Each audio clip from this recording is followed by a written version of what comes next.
Hey, what's up everybody? This is Power Glove Pixels back again with a new video. So in today's video, it's going to be a daily dose of Stadia news. So the first news is going to be about Razer phones. So apparently Google Stadia now is going to come pre-installed with Google Stadia on those phones, which is pretty awesome.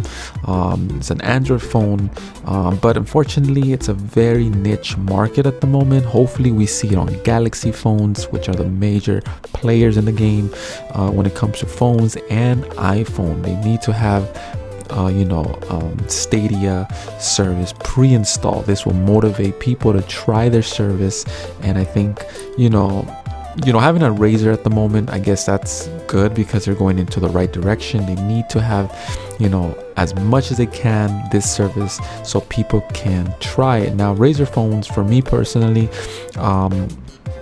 in the past, I have never had a Razer phone, an Asus Razer phone, but I've had tablets from them and they're pretty solid, to be honest with you guys. So definitely look for those phones if you're interested and try Stadia. So it's coming later this year, not too far from now. So hopefully we get to see how the reviews come in and how it works and everything, but it's pretty awesome. The next news we have here is Uplay. So apparently Uplay is coming to Stadia as a beta service. So what does this mean? Uplay is basically a service that at the moment it exists on PC, and they have tons of games like The Division. They have tons of games. That's the only one that I can remember at the moment, and that's one of the biggest ones. And I think Odyssey, if I'm Assassin's Creed Odyssey, I could be, I think that's also part of Uplay, and it's on PC, and I believe it's like $5-10. But apparently this service is coming to Stadia, so they're gonna have some sort of beta in the next couple weeks where you're gonna be able to try this service for $5-10 on their platform. And I think that's pretty good if you're into like games like The Division and I think Assassin's Creed, if I'm correct. But yeah, I'm pretty excited to try it out, but unfortunately it's only a beta and it's through a special invitation that they send out, so not everybody's getting it at the moment, but we'll see what happens in the next couple months. So the final news that I want to talk about is what happens after your 3 months of Stadia Pro are up. So when you got Stadia back in November, everybody that got Stadia got 3 months.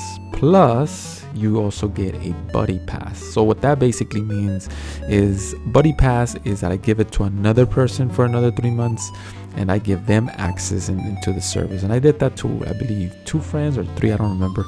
And for me personally, if you're wondering if I'm gonna keep the subscription, I will keep the subscription. Mine comes to an end, I believe Saturday or Sunday, and for me personally, I use my Stadia. I'm playing Final Fantasy 15 at the moment and Red Dead Redemption. And one of the reasons why I like playing on Stadia is because first, it's quick. You're actually getting cloud performance that just looks amazing. And that's one of the reasons why I'm actually keeping it, because it's quick. There's no updates at all in the back end of Google. And for me, sometimes I do play on Xbox, and I mean it's fine, but there's always updates, and that kind of drives me nuts with these platforms. Hopefully with the next generation it's not going to be as bad, but that's one of the things I like about Stadia, that quick to the game, what I mean, and you get to enjoy anything without updating anything. And that's one of the things that one thing that a lot of people disagree with me that they're gonna say is that it lags and has an input. Like I have a friend that he didn't really like it because he said that lag or whatever, but for me personally, at the end of the day, the technology works for me personally, and it really comes down to the game. For example, Final Fantasy 15, you could hardly tell anything. Red Dead Redemption, you can hardly tell anything. Maybe because they're very slow-paced games, I think, and that's why you can. But I assume that in the future it's gonna get better. I'm assuming that it's gonna get, just better, and especially in fighting games. Yeah, I kind of agree, but for me it's still passable. It works, and I'm not complaining. Another thing that I've been getting is that a lot of people are still confused of what it is. You keep the game and stuff like that. Well, it's the same thing. Whatever you buy in their ecosystem from Google Stadia, you're buying that license. Same thing for Steam, Xbox. You buy anything digital, you're buying that license. You don't own anything. If something goes wrong, what happens? You're screwed. I've been in situations on Xbox where the service is down and you can't even play because it's all tied to that game. You know what I mean? And for me personally, it's the same thing. You know what I mean? And it seems that everybody's just bashing it and everything, but for me it works. Love it. I will be supporting them. But anyways, let's get back to this because I know I'm rambling about something else. So the thing is that what happens to my Stadia account if I cancel my subscription after 3 months? So after the 3 months, what's going to happen is you're just going to go into a free tier subscription. Okay. And what's going to happen is that you're just going to go into like a basic, think about it like Xbox Live, they have a gold and they have a silver. So you're just basically just going into like a silver account where you still can play, you know what I mean? And it's not going to affect you in any way. So I don't see it as a big deal. I mean, the next one is what will happen to my Stadia Pro games I claim. So for people that don't know, when you're subscribed to Stadia Pro, for example, it's kind of like Xbox Live. It's kind of like PlayStation Plus, that each month they give you 2 games. Now, if you stop subscribing to these services, you lose access to those games. Now, in the case of Xbox, though, I do notice that if you do cancel, for example, you always keep the games. So that's a major plus, which I like on Xbox. But I noticed that when it comes to PlayStation Plus, if you decide not to pay anymore, you do lose access to those PlayStation games. And that's kind of the same situation with Stadia. If you become free, you lose access. Not a big deal for me personally, but you know what I mean? It kind of sucks. Now, one thing that I see that it kind of sucks honestly for some people is that, for example, Destiny the Collection is a game that came out when Stadia came out, and they were like talking about it so much that it came with Stadia, and it just has all the DLCs. But if you lose your access to the Stadia subscription, you do lose Destiny the Collection. And unfortunately, at the moment, you cannot, I repeat this, you cannot buy that game. So the only way you can play that game, you would have to subscribe to their service to play that game. Okay, so that kind of sucks for people that were playing it. So now you would have to pay the $10 just to play that game. Now, if we go to the other platforms, for example, if we go to Xbox or PlayStation, for example, if you become a free subscriber on those platforms and you're not paying anything, you still get to play Destiny, the base game, at least the base game. You don't get to play the other DLCs, but you get to play at least the base game. On Stadia, you lose everything unless you pay the $10 a month. Now that could be a major blow for certain people, but for me personally, I have it on PC. Not a big major for me, but it kind of sucks if I wasn't a subscriber. So the next thing is, will I lose access to the Stadia store if I am no longer a Stadia subscriber? Now, if you're not a subscriber, or if you are a subscriber, you're gonna get the store. So it's pretty much, it's there. You can always buy the games, but for regular price, no discount. So if you are a subscriber, you're gonna get a discount. If you're not, you're gonna have to pay full price, which is $60, which kind of sucks. But hey, what can you do? The next thing is, what will happen to the progress I made on Stadia Pro games if I cancel? Same thing again, because you lose access to those games, it kind of sucks. You also lose the save, but temporary. So what I mean by that is that if you do end up paying again, you will get access to those games again and all your saves. So your saves are good. You don't have to worry. They're there. Next thing, will I be losing anything else if I cancel my Stadia Pro subscription? Now this one is interesting because it says you will lose to play games in 4K. Now it's not really true 4K. I would say more like a checkerboard. And at the end of the day, it looks good.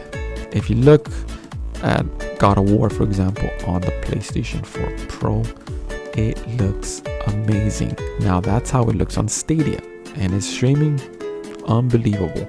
So for me personally, I think this is kind of like a blow for me, because not me personally, because I'm already a subscriber, but it kind of sucks for people that are going to be on free tier. It's going to drop to 1080p now. What's interesting about it too is that if you have a regular TV like a 1080p, I guess it's fine and it's not going to affect you. But if you have a 4K, you know what I mean, kind of sucks. Next thing, HDR. That's another thing that you're going to lose. Not a major. I don't think that's 5.1 surrounds. I don't think this is also major, honestly, unless you have a good surround sound on your setting. I don't think that's a big. But remember, if you pay the $10, you get everything back. So that's how it works.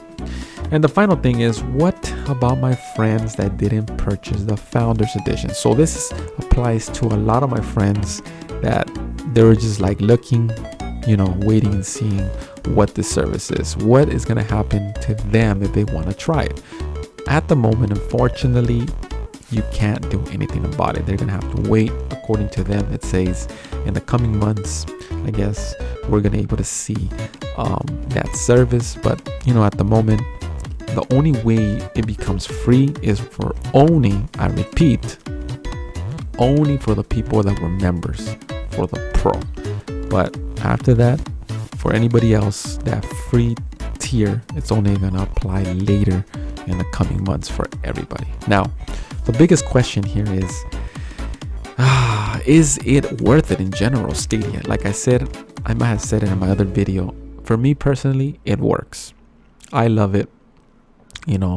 I've been playing a lot on this platform, and I will definitely be supporting them.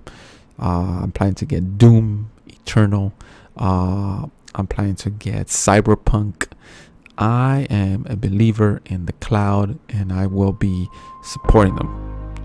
Now, let me repeat this. I'm not gonna be talking crap. Okay? I'm gonna repeat this again. I'm not repeating myself 3 times because it's kind of pissing me off that a lot of people are bashing on Stadia. But for me, it works. I love it. And Google Stadia, they're not sponsoring me. So this is like an honest opinion that I'm giving you. And it could be a 0 whatever. Some people say, oh, this is 0.1. People that like you, that like it. Like I got a comment the other day. But for me personally, I love the technology. I believe in this technology because I believe this is the future. The cloud is where everybody is going pretty much. And I feel that eventually we're not going to need any real local hardware. It's going to be to the point where, the cloud is going to be on par. You know what I mean? And that's the magic of Stadia. For example, right now at the moment, okay, I'm going to give you an example. Right now at the moment, Stadia, the power of the Stadia is about 10.7 teraflops. Okay, listen carefully. So I believe today Xbox came out saying that their Xbox Series X that's coming out later this year is going to be 12 teraflops.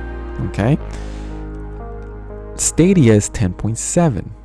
Now the magic of Stadia, what makes it special is that they can upgrade their backend. So for example, right now it's at 10.7. They're going to upgrade that to maybe 13 teraflops or 14 teraflops. We're going to see. They're going to announce it.